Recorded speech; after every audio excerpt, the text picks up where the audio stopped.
Chico les gars. Oh, je suis un arc-en-ciel ou quoi? C'est le printemps, vous avez vu? J'ai un arc-en-ciel sur moi, c'est qu'il y a du soleil. Qui dit printemps dit ménage qui va avec, donc j'ai fait un peu le tri dans mes vêtements et une fois par an, je regarde les vêtements que j'ai et ceux que j'ai pas utilisés depuis plus d'un an ou un an du coup. Hop, je les mets dans une petite box et j'essaie de les modifier. Vous connaissez l'upcycling, j'espère. On est parti et on commence maintenant avec ce falzar. Hop.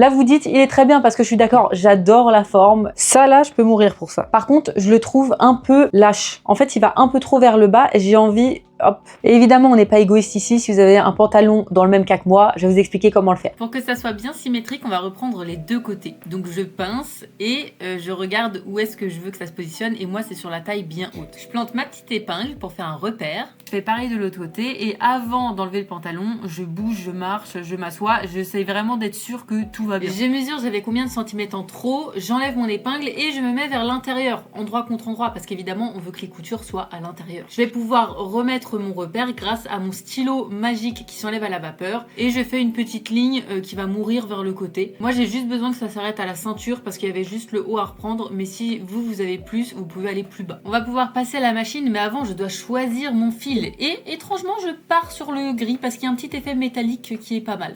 Donc on est parti. Vous voyez que c'est un petit peu épais sur la ceinture là. Pour éviter qu'il y ait une épaisseur qui soit plus à l'avant que l'autre et que du coup ça soit pas bien égal, moi je me mets toujours 3 mm avant. Comme ça je plante mon aiguille, j'avance un petit peu, je recule et je réavance. Et à partir de là on est sûr que en haut et en bas ça bouge plus. Vous voyez, c'est parfait, c'est exactement au même niveau, c'est ça qu'on veut. Et voilà, ça m'a pris 3 minutes à tout casser. Mais vraiment je trouve que ça change tout. Je me sens beaucoup mieux dedans, il tombe pas et je suis pas serrée. Quand je gonfle le ventre, tout va bien. Ciao les gars!